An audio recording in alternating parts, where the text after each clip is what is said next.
کالے رنگ کا ایک چرواہا تھا، اسود الرائی، رائی عربی میں کہتے ہیں چرواہے کو، اسود کہتے ہیں کالے رنگ کو۔ کالے رنگ کا ایک چرواہا تھا، نام بھی اسود پڑ گیا۔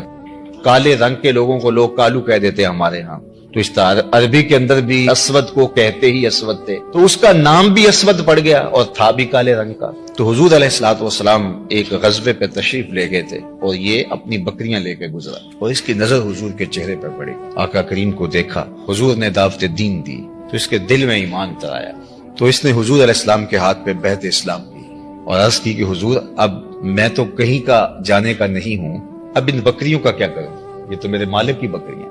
تو فرمایا کہ تم ان کو اس کے باڑے کی طرف ہانک دو، جب آخری بکری اس کے باڑے میں چلی جائے تو تم پلٹ آنا۔ تو وہ گئے اور جا کے بکریوں کو اس کے باڑے کے اندر ہانکا، جب آخری بکری اندر چلی گئی، پھاٹک بند کیا تو واپس آ گئے۔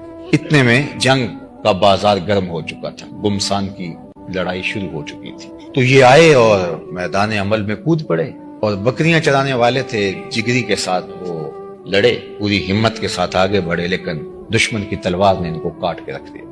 خیر جنگ ختم ہوئی تو جب لاشوں کو اٹھایا جانے لگا تو اسود رائی کی لاش بھی پڑی ہوئی تھی۔ تو اللہ کے محبوب علیہ السلام نے جو ارشاد فرمایا اس کا مفہوم یہ ہے، یہ شخص ہے جس نے کوئی نماز نہیں پڑھی، کوئی روزہ نہیں رکھا، کوئی زکوٰۃ نہیں دی، کوئی حج نہیں کیا، یہ آیا اور سیدھا جنت کا دروازہ کھلا تھا، اندر چلا گیا۔ تو ایمان وہ بنیادی چیز ہے، کامیابی اور فلاح کی ضمانت شروع ہی ایمان سے ہوتی۔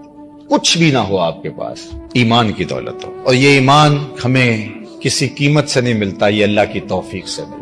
بڑے بڑے سمجھدار لوگ ابو جہل کو ابو الحکم کہتے تھے، دانائیوں کا سر چشمہ، بالوں کی کھال ادھیڑ لیتا تھا، معاملہ فہم تھا لیکن نہیں پہنچ سکا۔ یہ تو سودے قسمت کے